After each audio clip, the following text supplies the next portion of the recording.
For a long time now, it's been usual to see Western philosophy in the 17th and 18th centuries as divided between two opposing schools, British empiricism and continental rationalism, the chief of the empiricists being Locke, Berkeley and Hume, and the chief of the rationalists being Descartes, Spinoza and Leibniz. Of the many issues that divided them, the most important, put at its crudest, was this.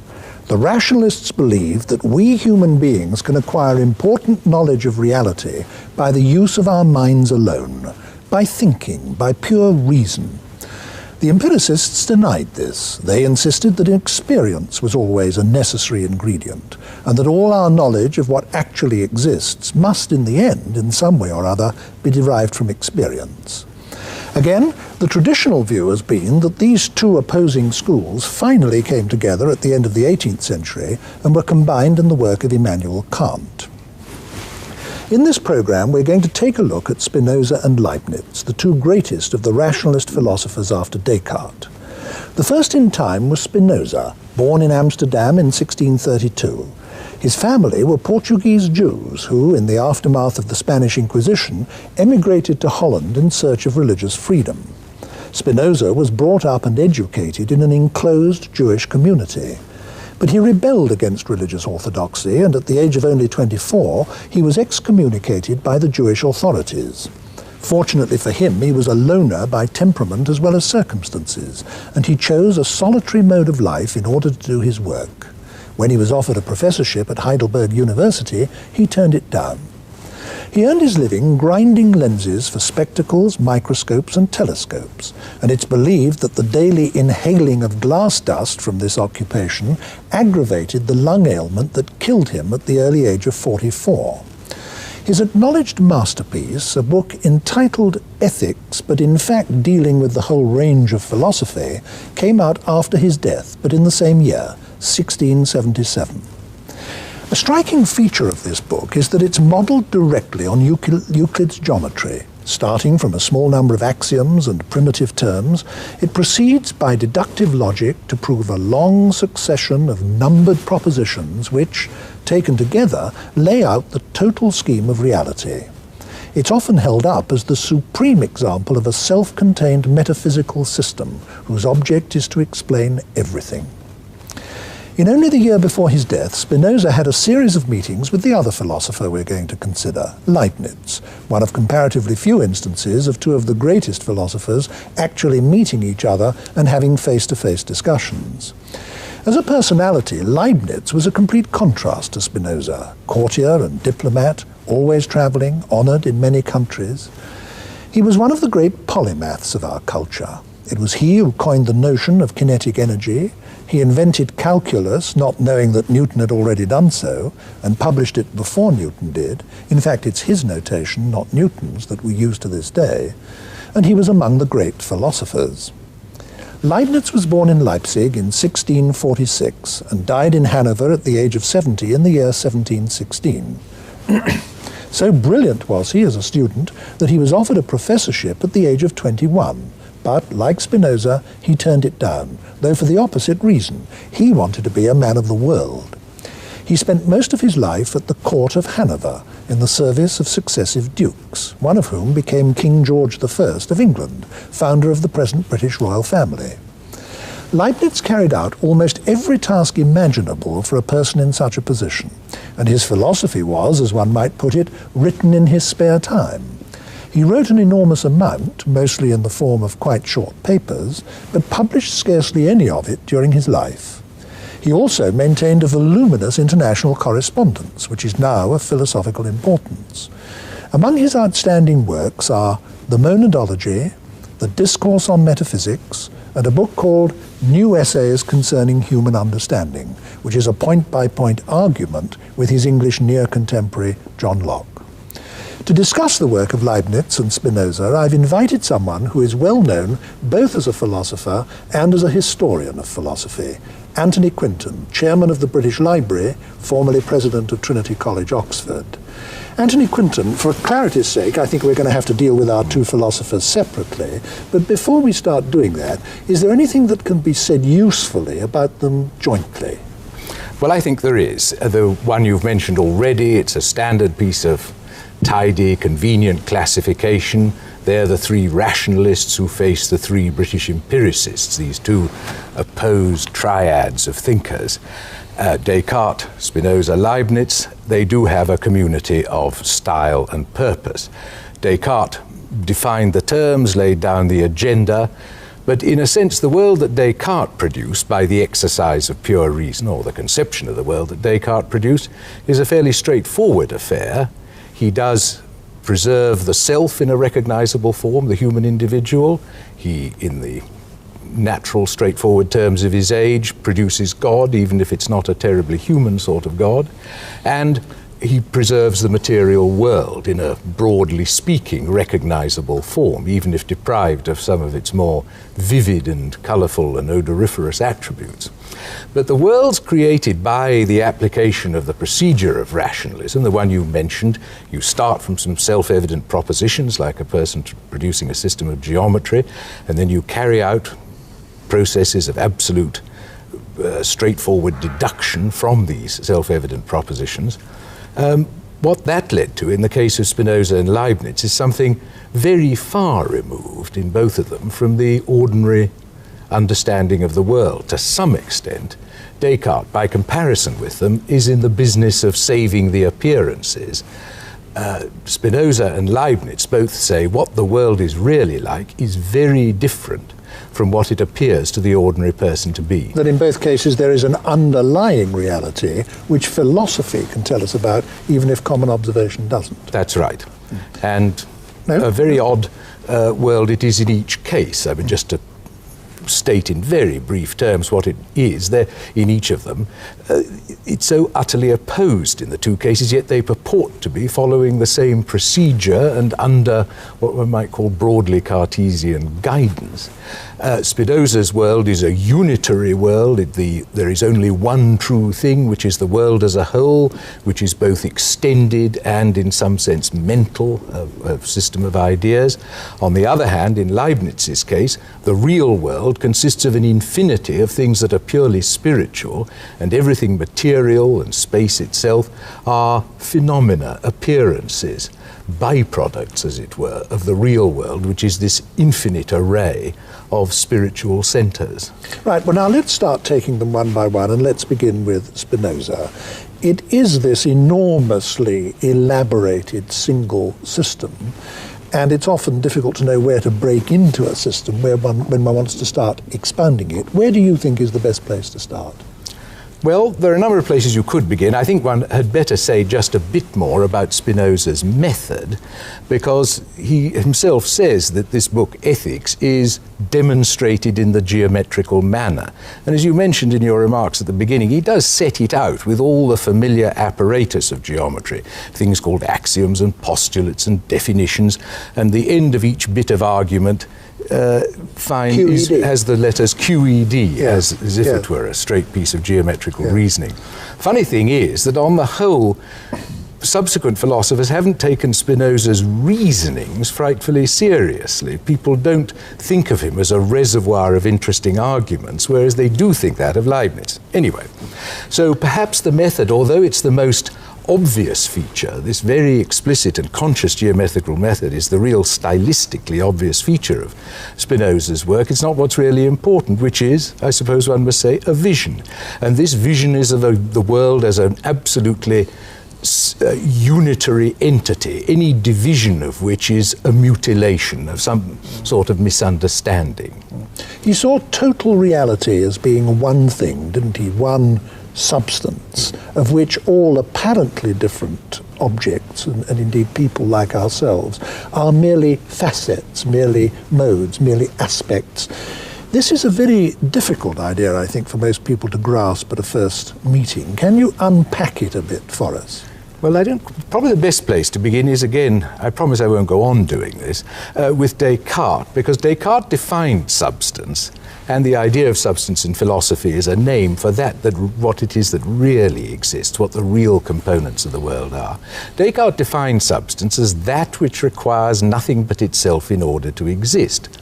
And in terms of his view of things, the only true substance, therefore, was God, because everything that existed apart from God, and he thought that consisted of human souls and material objects, including the human body. Everything apart from God was dependent on God for its existence. So its substantiality, its title to being substance, was a little defective. God was the only absolute substance, but from that point onward, he didn't draw any further attention to it. Now, you could see Spinoza as taking that point of Descartes really seriously and saying, no, there truly is only one substance, only one thing which, to use a free translation of his own essential phrase for it, is the explanation of itself. Only one thing whose essence explains its existence, whose nature it is to exist. And his conclusion was that the only thing of which that is true is the totality of what there is, absolutely everything. And the one vaguely commonsensical element in Spinoza is to say absolutely everything, the totality, the one substance, is in fact nature as well as God. Another argument that he used for that derived from from God's infinite nature, didn't it? That if God was infinite, there isn't anything that isn't God. Or to put the same argument the other way around, if the world is separate from God, then God has boundaries, God has limits. God is finite and not infinite.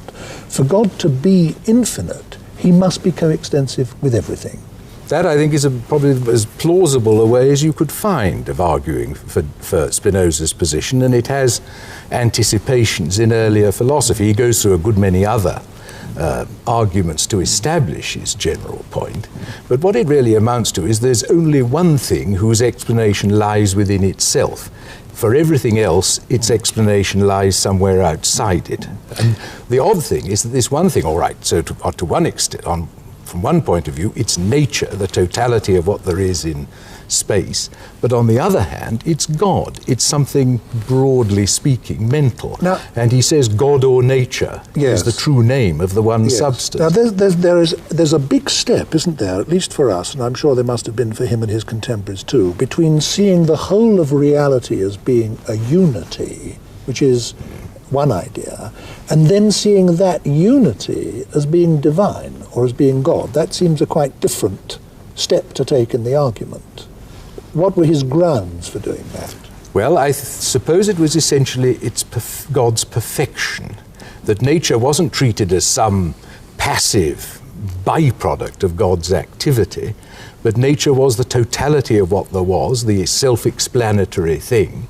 And so to that extent was a perfect entity, the most perfect thing there could be, and therefore deserved the name God. The only God, if you like, he was prepared to countenance was a God that was identified with the whole array of natural things. So summing up Spinoza's vision, which was the very good word you used for it just now, he was saying in effect that if we call the totality of everything there is nature, then we can say in our terminology that there is no supernatural or supranatural realm, and also that God cannot be outside nature. God must be coextensive with the totality of what there is if God is infinite. That seems perfectly reasonable. Now, this would seem to solve one of the, indeed the most notoriously unsolved problem left by Descartes, which was the problem of how mind and matter interact with each other. Descartes' work posed that problem, but didn't really provide an acceptable solution to it. Spinoza is now in a position to say, well, the problem doesn't really arise, because in fact, everything is a different aspect of the one thing which is everything. Certainly the two things you mentioned, which constituted a special problem for Descartes, which he had a bold and highly unsatisfactory solution for, mind and body, these are brought together in an ingenious fashion by Spinoza, and it could be seen, as it often has been seen by historians of philosophy, that we should best understand Spinoza as coping with that problem of Descartes. But I think that's rather a limited conception of what Spinoza's up to. He's after bigger game than that, a proper total conception of things.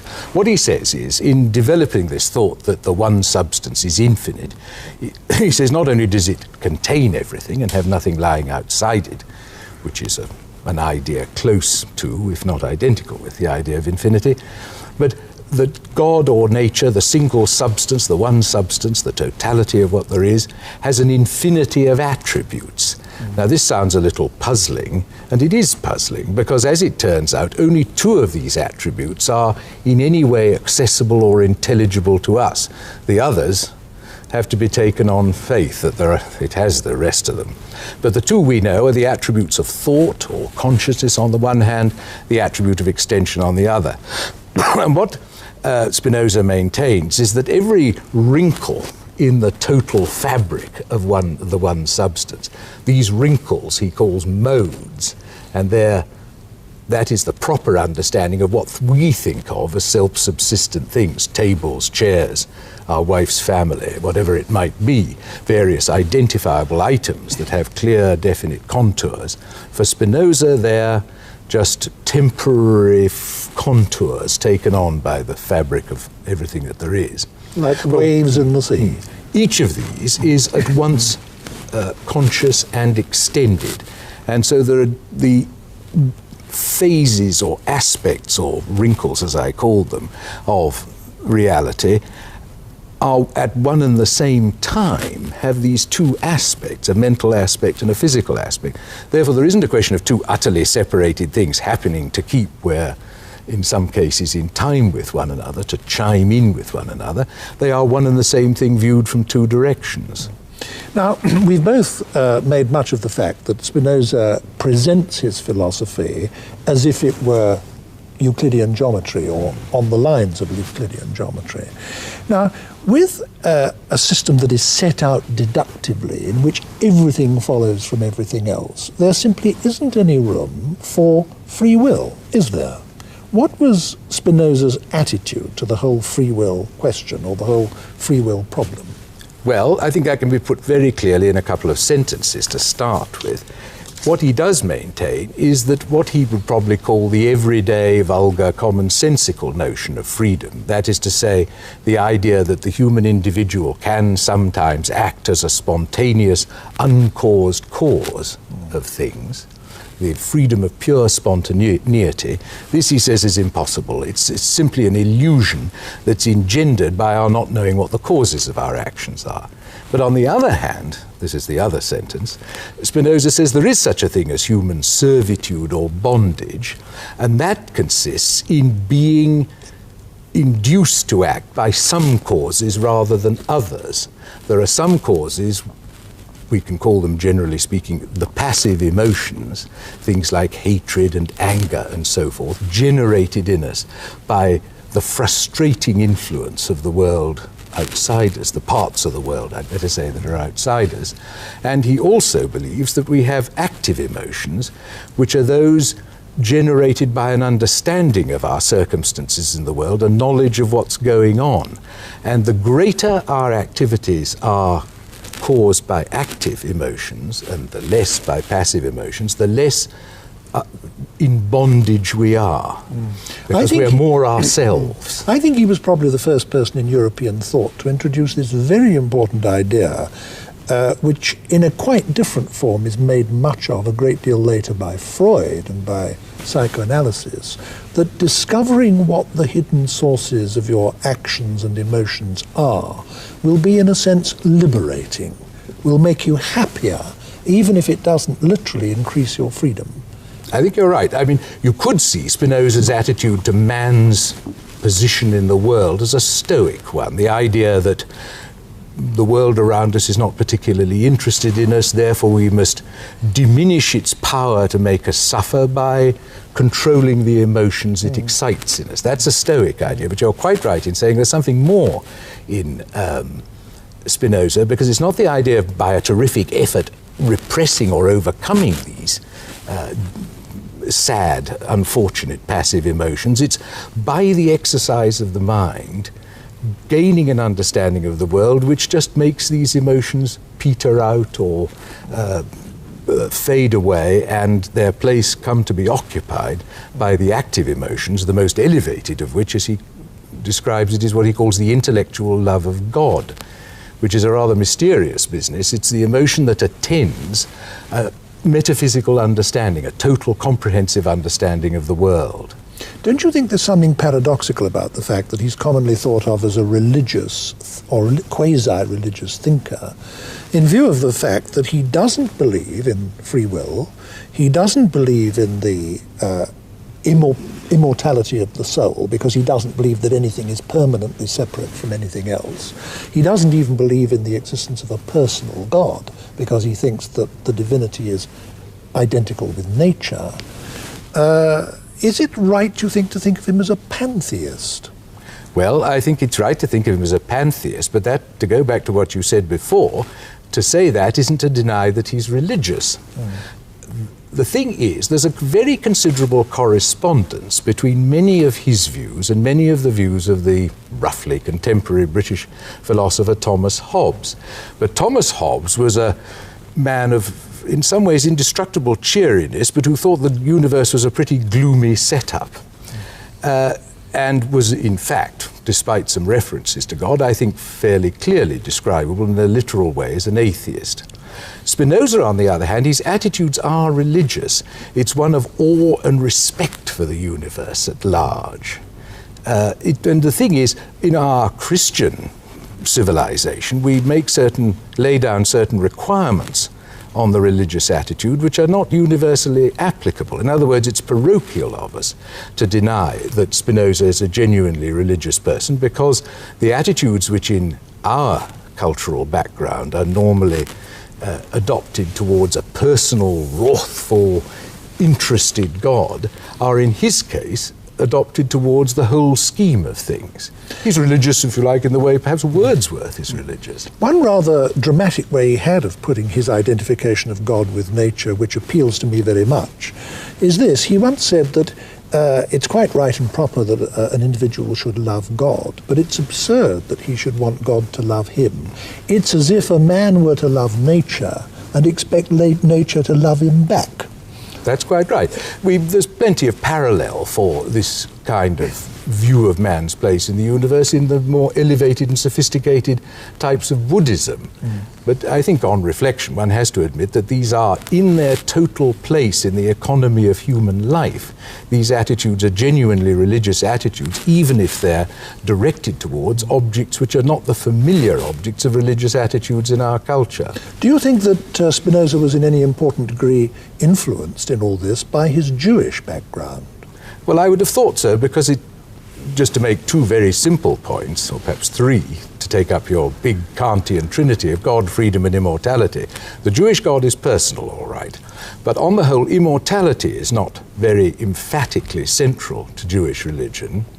And freedom, well, perhaps there's freedom, but in the general domain of the ethical, or the ethical relationship to God, the Jewish religion doesn't have a place for petitionary prayer, for asking God to do things for you. The Jewish view is one of grateful acceptance of what God offers. One's not always seeking favors from God, as the Christian is. One accepts what God has to give one with such tolerance and submission as one can bring to bear. And that is a very Spinozist point of view.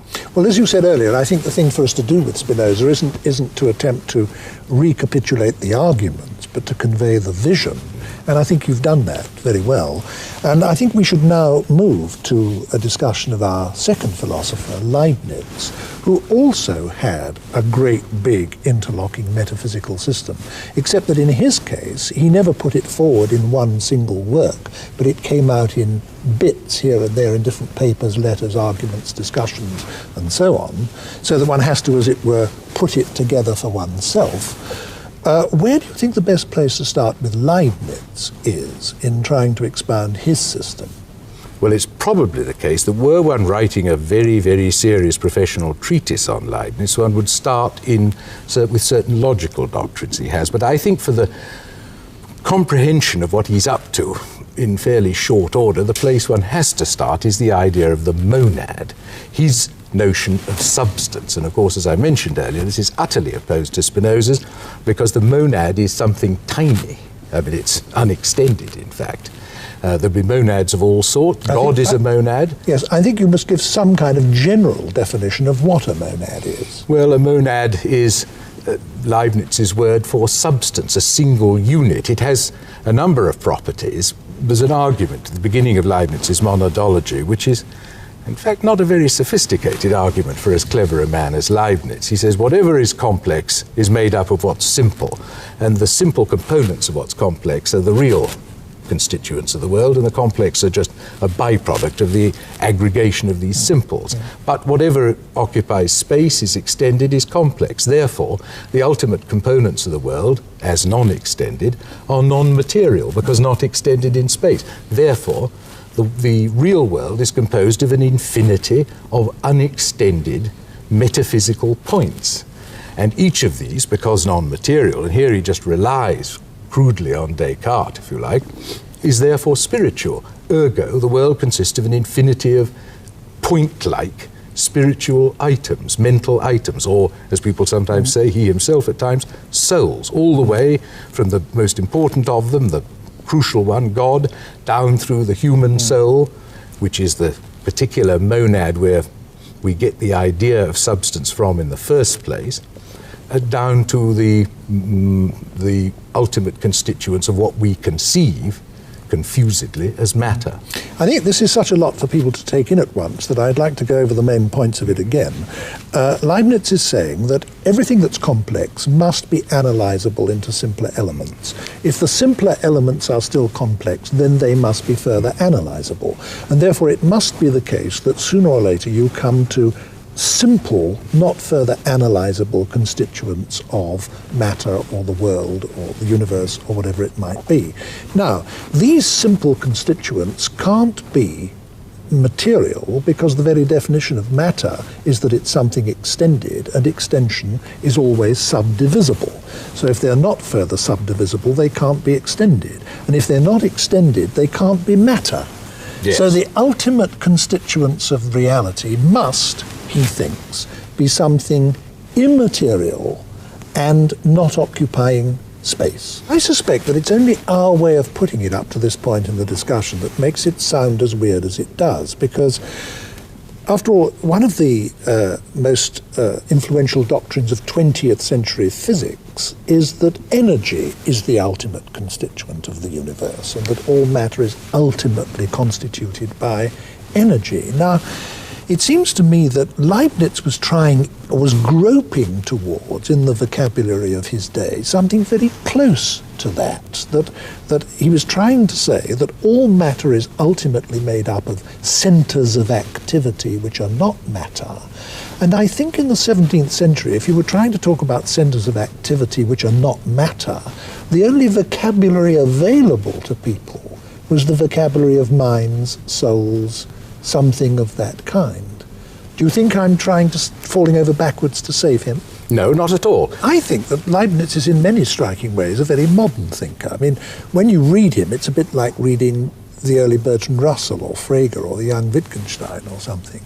And one of the strikingly modern doctrines, which I think he was the first person to formulate clearly, and which certainly plays a very powerful role in philosophy to this day, is the idea that all meaningful statements must be of one of two kinds. That a statement can either be true in the way that a definition is true, that's to say that if you say something like all bachelors are unmarried, you don't have to carry out a survey of the bachelors in society to see if that's true or not. You know it must be true by virtue of the meaning of the terms. So all you have to examine outside the statement itself is the rules governing the use of the terms in the statement. But there's another kind of statement, like, for example, there's a monkey in the next room. To find out that may be true or may be false, it can be either, unlike the statement all bachelors are unmarried, and the only way you can find out whether it's true or false is to go and have a look. In other words, there are truths that must be true because of the nature of the terms involved. There are other truths which are or are not truths by virtue of the way things are in the world, and therefore that can only be established by experience. And Leibniz was, I think I'm right in saying, the first person thoroughly clearly to expound that dichotomy. Is that not so? That's perfectly correct. You mentioned earlier that Locke was a near contemporary. There's a sort of adumbration of it in Locke, but it's a bit misty. In Leibniz's case, it's absolutely clear and lucid, the distinction between what he calls truths of reason on the one hand, which it would be a contradiction to deny, and truths of fact on the other hand, which it's not a contradiction, or not evidently, at any rate, a contradiction to deny. The trouble is that under the pressure of his metaphysical commitments, the distinction between the two, as it were, evaporates at the margin. Sometimes it's put by saying, well, there are finitely analytic statements, or finite truths of reason, which in a finite number of steps can be shown to be such that it would be a contradiction to deny them. But truths of fact turn out to be infinitely analytic in a certain sense. You can never 100% know. We can't know We them. can't. Yes.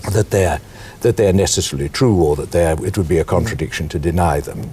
And in spite of the qualifications that you draw, it would be difficult to think of any philosophical doctrine that had been more influential in the last 200 or 300 years. No, because you're quite right, because it was in terms of that distinction, which he proceeded to muddle in a fruitful and interesting, but I would suggest ultimately mistaken way, that Kant set the main problem of his own theoretical philosophy, the critique of pure reason.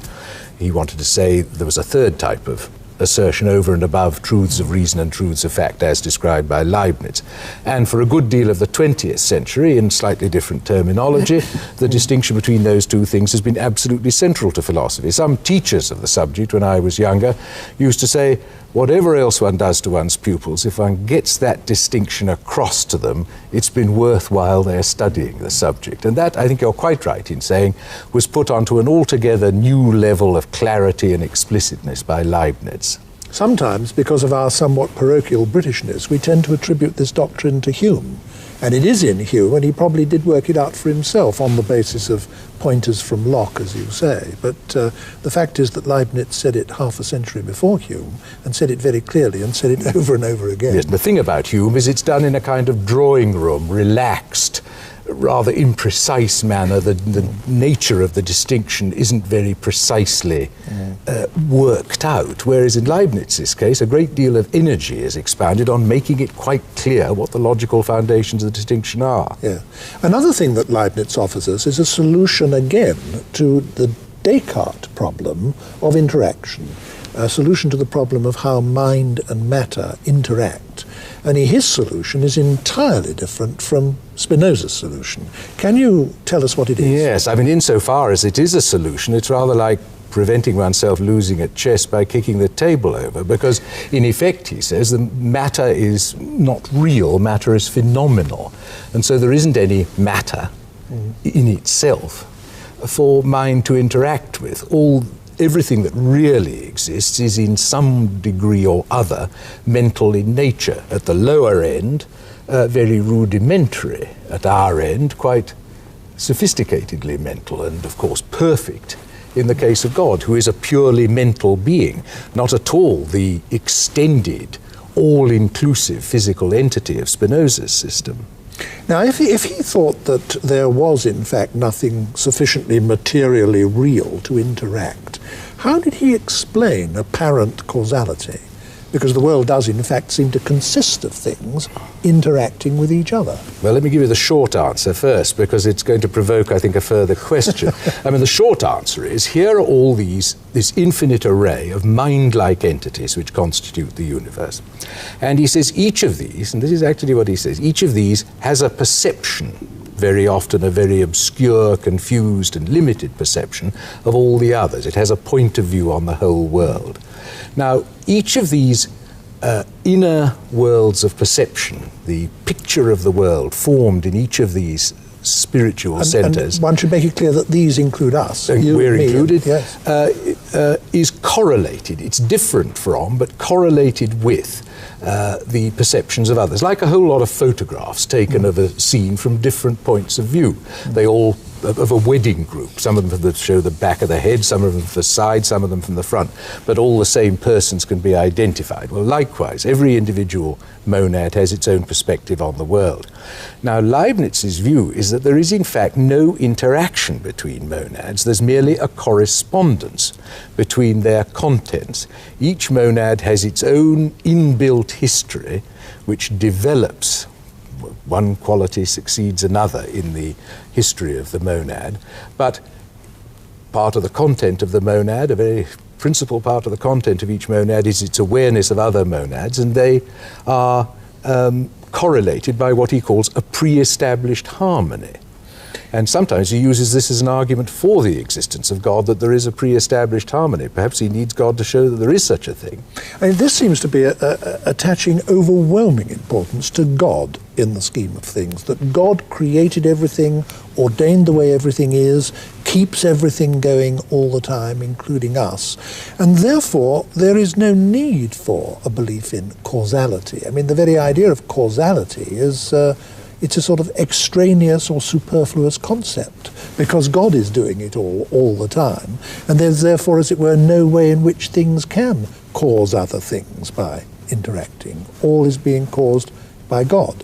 But in this picture, how can free will come in? Because Leibniz certainly thought that he believed in free will in some sense. Quite right. His arguments for the existence of God are fairly traditional and conventional. They have some slight new attachments or modernities about them, but on the whole they're very much like those of Descartes and Anselm and others further back in the history of the subject.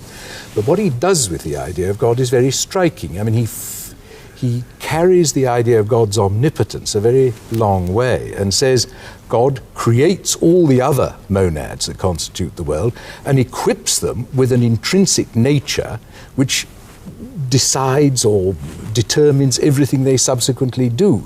So everything, as it were, is prepared by God. Leibniz himself doesn't see this theory of programming, as one might call it, of all the contents of the universe, which, as you rightly say, rules out literal causality between one thing and another, which is at best some sort of correspondence or regularity of happenings in one and another.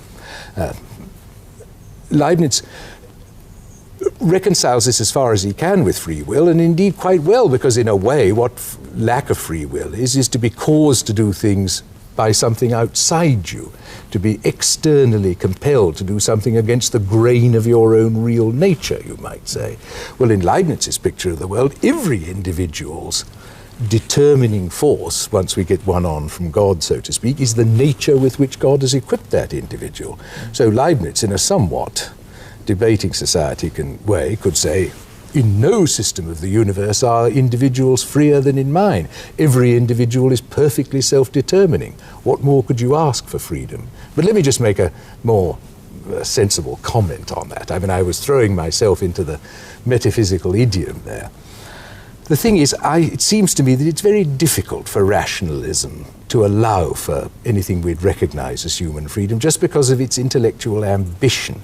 It's determined to explain everything, but if everything has an explanation, it looks as if that explanation is going to be causal, that everything that happens is going to be intelligible as part of some huge unitary design or plan. So there's no room for the toss of the coin. And there doesn't seem any room for any freedom for maneuver for the individuals in a world as conceived by rationalists. Now, you started by comparing Spinoza and Leibniz with each other. Now that we've expounded their views at some individual length each, I'd like to come back to a joint question, so to speak. How would you assess their relative contributions to the history of philosophy? Well, they contribute to different strands in it.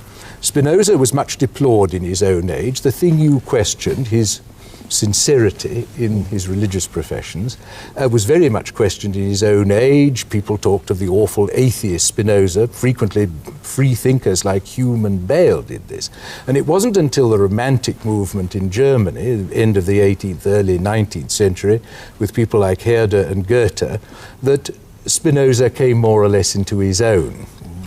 And he's always been an object of veneration because of his personal dignity, this unworldly withdrawal from ambition and self-affirmation and cutting a dash and all that. That was utterly foreign to Spinoza. He's a person of great sincerity. His own activities, his own life story is perfectly in accordance with his philosophic doctrines. Yeah. And he's admired, therefore, but he doesn't appeal enormously to what one might call the more technical kind of philosopher. Whereas I would be inclined to say, of all the great philosophers of the post-medieval world, there is none who makes a more immediate appeal to the technical philosophers, at least of the Anglo-Saxon world, in the 20th century, because of his unwearying professionalism, his abstention from any form of rhetoric. It's noticeable that Bertrand Russell, who wrote some 60 books, only wrote one book about another philosopher, and that was about Leibniz, with whom I think he probably must have identified very considerably. Mm. But one thing that strikes me about both of them, and I'd like to hear your views about this, is something that is in a sense unmodern about both of them, is that they were both profoundly and sophisticatedly versed in mathematics, and indeed Leibniz was a mathematician of genius and a mathematical physicist of genius. And yet both of them had this overwhelming concern with God and the place of God in the scheme of things. Now, I get the impression that there's a kind of subtext to a lot of this philosophy, that what they're actually trying to do is to maintain a conception of the world which can accommodate the new mathematical physics of Newton, but which has God in it. Do you think that's true? Yes, I think that's certainly true. I'd just like to interpose, first of all, that despite all that mathematical-looking apparatus in Spinoza, he wasn't a mathematician, really. He'd studied a little mathematics, but he's in a completely different world from Leibniz, who, as you rightly say, is a major creative figure in the history of mathematics. In Spinoza's case, it's rather like the apparatus of pastoral poetry, and a pastoral poet is not really an expert on the culture of sheep or lamb rearing or anything like that. At any rate, but ignoring that for the moment, I think you're quite right about there is a common topic that obsesses them in some way, in which they both resolve in their very different ways, which is finding a place for religion in the world as it had come to seem in the light of the great post-Galileo and after discoveries about the nature of the physical world. Descartes' technique was more or less to sell ground, to say, well, the material world is unthinking matter, and that's where the Galilean rules prevail.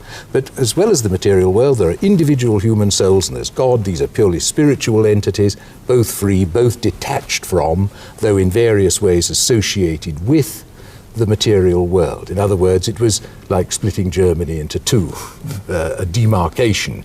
That area is given to physics, this area is preserved for religion. Both Spinoza and Leibniz are understandably dissatisfied with this kind of Solomonic carve-up of the cosmic baby, and are both anxious to combine religion and science. Spinoza does it in effect by adopting the world picture of 17th century science and then recommending religious attitudes towards the world so conceived. Leibniz, the other way round, wants to say the world is in fact much more, as religion represents it, a much more spiritual affair than science realizes, and yet we can rest the whole of the scientific conception of phenomena on an essentially religious understanding of the world as the working out of the purposes of an infinitely intelligent being, namely God. Thank you very much, Anthony Quinton.